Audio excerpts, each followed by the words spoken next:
Coming up on Saturday, April 27th at the Lido Cinema is the Real Good Film Festival. And it's my great pleasure to be speaking to Chris Luscri, who is the festival director of Real Good. Chris, welcome to Movie Metropolis again. Thank you so much for having me again, Peter. It's always a pleasure. Good to talk to you. And this is quite an intensive and immersive day for short films, short film makers, and anyone else interested. And this is the second year you're directing it. Tell me about the concept behind it. Well, this year's quite special, even though it's my second year. It's actually the tenth edition of the festival. So for this year, we're doing something a little bit different in that we've grown our program. Both we're screening more films, but we're also doing special programs of VR, an expanded program of talks, special networking events, and also for the first time, we're piloting a rough cut short film showcase, which is a closed industry session designed to solicit feedbacks for short films at rough cut or fine cut stage from industry peers that might better help them refine their edits, so that when they complete the film, they'll have a better chance of getting into a major festival or getting a Vimeo staff picks or some kind of a more robust release for their films. Okay. How do you source the short films? So it's twofold. We have an open call for entries, which is via Film Freeway, which starts, I believe, around October, or maybe actually it's a bit earlier than that. And then I also headhunt films very specifically. So I'm always watching short films, whether that be at a film festival like MIF or Flickerfest or Sydney, or whether it's via friends who, I'm also a film producer in the industry. So I have quite a wide network of contacts amongst the film community with which I can reach out to and find films. And I would say it's always a balance between films that we get, let's say, blind submissions, and because it's me and a very small programming team, we do watch all the films we receive. But it's very rigorous because the program is much smaller than, say, St Kilda or Flickerfest, the other sort of main dedicated short film festivals, or Heart of Gold, for instance, in Queensland, or Canberra Short Film Fest in the ACT. Because our program is smaller, we're a lot more rigorous with our selections. And it's also, we tend to program for the most part more thematically than anything else. So when we're pairing the sessions, our sessions are broken up into 25 to 30-minute chunks. We usually play 2 short films per screening block. We take 4 cinemas at the Lido, and sessions alternate. Each session plays twice, once in the morning, once in the afternoon. So when we're programming, generally, unless we have multiple films in the program by the same filmmaking teams, which this year we have because we're running a number of retrospectives, generally we tend to group the films thematically or in terms of subject matter. Okay. Sounds really, really Yeah. interesting and quite an Mm. immersive day. So, as you say, you use a number of cinemas at the Lido, and included in this are talks, I notice. That's right. So the Lido has a really wonderful space downstairs called the Jazz Room, and we tend to fill it up pretty quickly from about 1 p.m. onwards through to 6 p.m. And on the hour, every hour, we have a specific dedicated talk. So for this year, we're doing one on new queer cinema. We're doing one on caregiving and mental health in film, because there's a number of films in the program that explore the experiences of caregivers. So we thought it would be good to spotlight that as a topic for exploration. We're doing one on documentary ethics, and then we're doing 3 talks that are spotlights on particular filmmakers in the program. So we've got the first major film retrospective in Australia of the work of Van Sauerwein and Isabel Knowles, who are 2 remarkable Australian stop motion animators and immersive screen artists. And this year we're presenting actually 5 of their works. We've got 3 short films in a retrospective screening package. We've got a VR work called Passenger in the lobby, and we've also got an XR, which is immersive augmented reality work called Night Creatures, which you might have heard of, that was actually commissioned for MIF a few years ago. And so as a result of that, we thought it would be really good to spotlight them through a talk session, and really sort of delve into the history and the longevity, the remarkable longevity of their creative practice, because they've been working together for 25 years. So it's a really remarkable, long-standing collaboration. We've also got a talk with Swag Films, which is Lucy Knox and Wham Blakely, who are two filmmakers originally from Melbourne that split their time between Melbourne and Sydney, and they're really very well known for their short films and music videos. They've sort of pioneered a little bit of a movement, certainly in Melbourne, of shooting on 16mm film. They're kind of at the spearhead of that. And they do so very, very, very rigorously. So they're amongst the leading proponents of 16mm film practice or 35mm film practice in Australia currently, amongst the young generation of filmmakers, and have really inspired a whole cohort of people coming through that have admired their work. So we'll be exploring some of those questions when we interview them. And lastly, and perhaps the talk that I'm most excited by is we're very lucky to have a remarkable film called Monunka Chalatunu, Dipped in Black, which you've, again, probably heard of. It's maybe the most awarded, internationally acclaimed Australian short film since All These Creatures, which won the Palme d'Or a few years ago. And we're very lucky to be able to bring down Matthew Thorne, the co-director of that film, for a talk after the closing session of his film at 6:15 in Cinema 5. So it's a really robust program of talks this year, which we're very excited to. Yeah, we're excited to see how the audience will interact. After they've seen the films, coming down to a talk, the filmmakers are right there. It's a very open and intimate chance to have a direct interaction with the filmmaker. It sounds terrific, actually. Who do you see as the demographic in terms of the audience that you're trying to attract? It's quite mixed, but it generally skeins younger. I think anywhere between 25 to 45 tends to be our core audience. It's quite varied. It does tend to lean more towards an audience of creatives, whether they be filmmakers or visual artists or people in the film and creative communities. And they generally tend to bring along their friends, and that's the way they sort of get introduced to the festival. But that said, like, filmmakers will come, they'll bring their parents with them, they'll bring friends of friends who might be a little bit older. We are trying to encourage a really mixed demographic, because short films are an extraordinary art form. They're not necessarily directed towards one specific audience, and because the breadth of the program is so varied and the subjects and topics canvassed by the films are so wide, there really is a film for everybody in the program, I would say very confidently. Oh, I'm sure there are. Having a look at the titles, it's such a wide range of different genres, different styles of films. Tell me about the judges involved and the awards that you present. Yeah, so we actually had our judges screening last weekend at JMC Academy, who are our one of our sponsors this year, and we're very grateful for their support.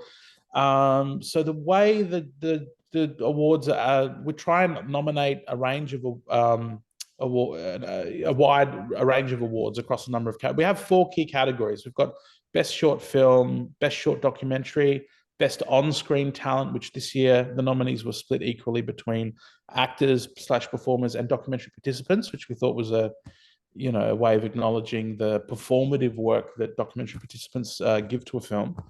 And also best off-screen talent, which we've mixed a range of different craft disciplines that are all nominated. So makeup and hair design, animation, and miniature construction, cinematography, editing, sound design. It's quite a wide variety of nominees in that category. And we're very lucky this year to have, as we did last year, some pretty high-ranking, powerful judges. So again, we had the wonderful James Hewison, the former screen executive and producer, who's just fabulously erudite and intelligent, observant human, and he's always good to have in a judges group. We had the actor, writer, performer Harvey Zielinski, who's one of the most exciting young performers in the country at the moment, and they're currently in production on their debut feature, Sweet Milk Lake. So we're very, very lucky. They're very busy, so we're really lucky to have them. And Harvey will be coming down to present the awards on the night, which is also fabulous. Yana Blair, Industry and Inclusion Manager from Vic Screens. So great to have Vic Screens involvement this year, as we've had in the past. We also had the wonderful Michael McMahon, from formerly of Matchbox Pictures and Big and Little Films, who's, again, one of the sort of leading producers in the country, and a wonderfully generous human who, was very gracious to us in giving his time to the judges screening.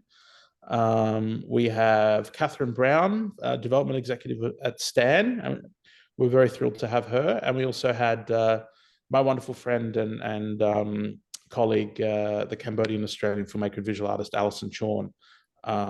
She was in town working on an installation piece at Abbotsford Convent, so she had some time to come down and be part of our screening. So a really nice mix of people. And the judges screening, I won't give away obviously the winners yet, but it was very interesting because most of the films in the nominees categories got some kind of love from somebody. So it showed that I was initially worried, that there wasn't going to be consensus, but there eventually was, and quite clearly, in fact. But it was good to see, that every film that we nominated spoke to at least one person in a particular way, which was nice.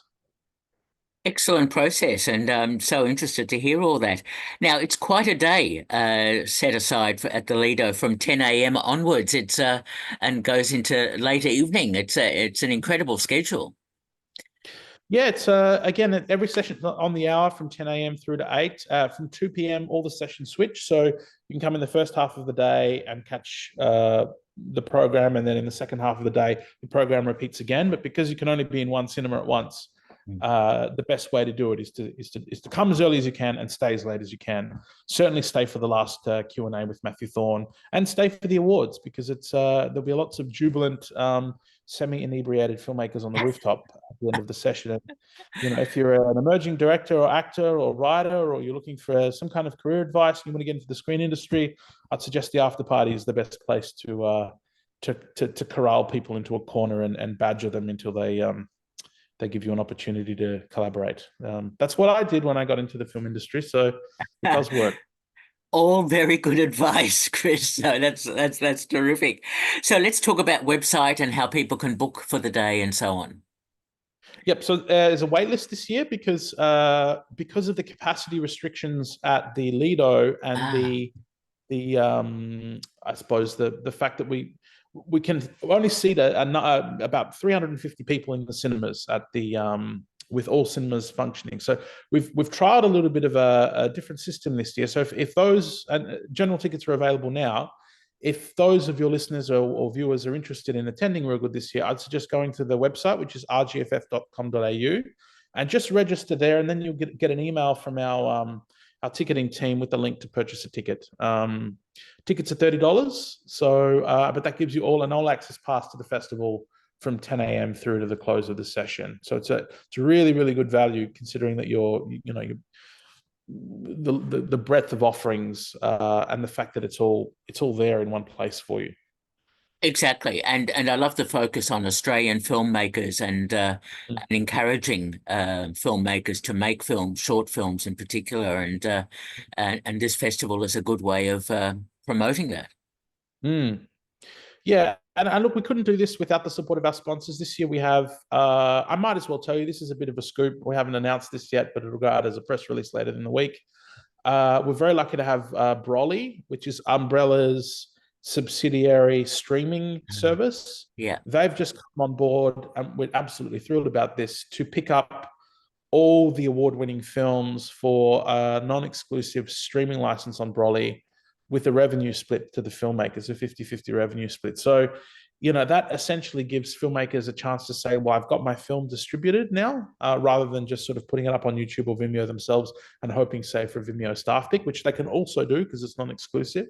But we're just very conscious about trying to provide value through the opportunities we create and the award sponsorships that we put in place. And we have other award sponsorships from Hummingbird Rentals and Offshoot Rentals and Crayon and Music and Effects and PostLab, which is our major technical partner, all of which are designed to support the development and production, and particularly post-production, of the winning filmmaker's next short film. So for us, it's important that we try and offer as many different avenues for support that filmmakers can get, which is another reason we're doing the rough cut sessions this year. We're piloting the rough cut sessions this year, and if this goes well, hopefully we'll be able to continue this as a permanent part of our programming from 2025 onwards.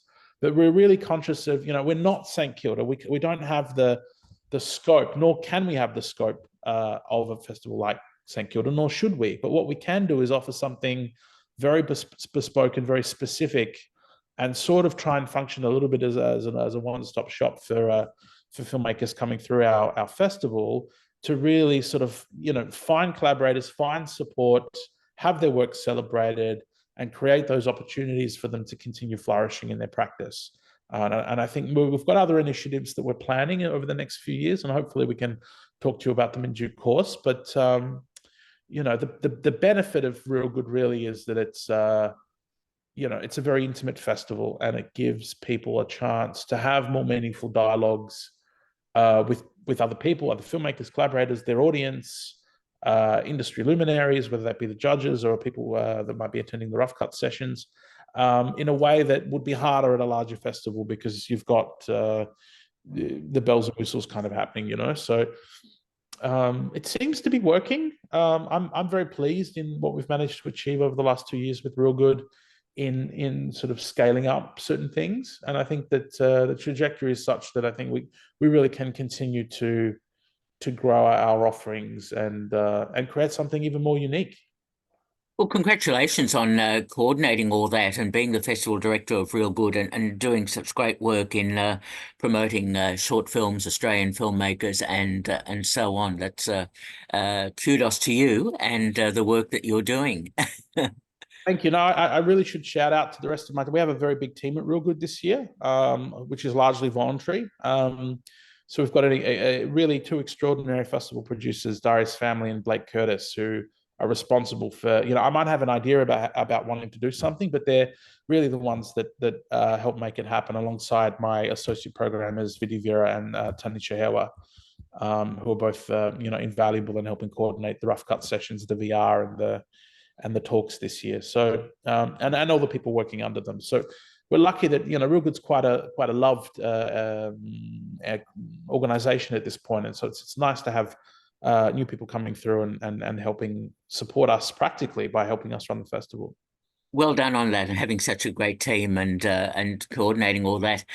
And just before we finish, Chris, what I'm going to ask you probably outside the festival, have you seen anything else of late that it has impressed you? I have started to watch the Netflix series Ripley, Ah, because I'm a big Patricia Highsmith fan. And so far, I think I'm on episode 4. I've been pleasantly surprised. It's quite formalist. I don't know. Have you seen it yet, Peter? Or no, have I you been? haven't. No, it's very much the classic text that was adapted to Plan Soleil and the Talented Mr. Ripley. But it's I would say it's a harsher, more noirish spin on the material. And Andrew, what's his name? Andrew Scott, Yep. his name. They're the lead.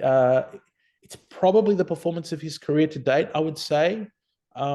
It's really, yeah. He's very, very unnerving, and he gets at qualities in the Ripley character that maybe other performers, whether that be Malkovich or Matt Damon um, or Alain Delon, maybe hinted at, but I think he goes further in some respects. But then again, I'm only on episode 4, so who knows? It might be overextended by the end of episode 8, but I'm certainly appreciating its formalist qualities. It's sort of very much harkening back to the kind of classic era of 60s Italian cinema, and to the kind of New York noir films of the 40s. There's a nice bridge between those two things. So it's good. I'd recommend checking it out. I will. I will check it out. It's shot in monochrome too, isn't it? It is funny enough, on Blackmagic cameras. It's probably the most high production value Blackmagic project that I've seen. It's gorgeous. It's shot by the great Robert Elswit, who shot There Would Be Blood and most of Paul Thomas Anderson's films. Mm. And it's just gorgeous to look at. And it's not just the lighting, and it's the shot compositions and the mise en scène and the way the characters are placed in the frame. Zalian really, who's Steve Zalian, who's a writer, is writing and directing Ripley. Is really, yeah. I mean, he's it's very well crafted. It's very, very well crafted. Yeah, definitely check it out if you can. I will. I will catch up with it. And certainly I urge my audiences to catch up with the Real Good Film Festival at the Lido Cinema, Saturday, April 27th. And we've been speaking to the festival director, Chris Luscri, and the website www.rgff.com.au. Chris, as always, thanks for talking with me. Thank you very much, Peter. It's a pleasure. All the best. See you later. Bye-bye. See ya.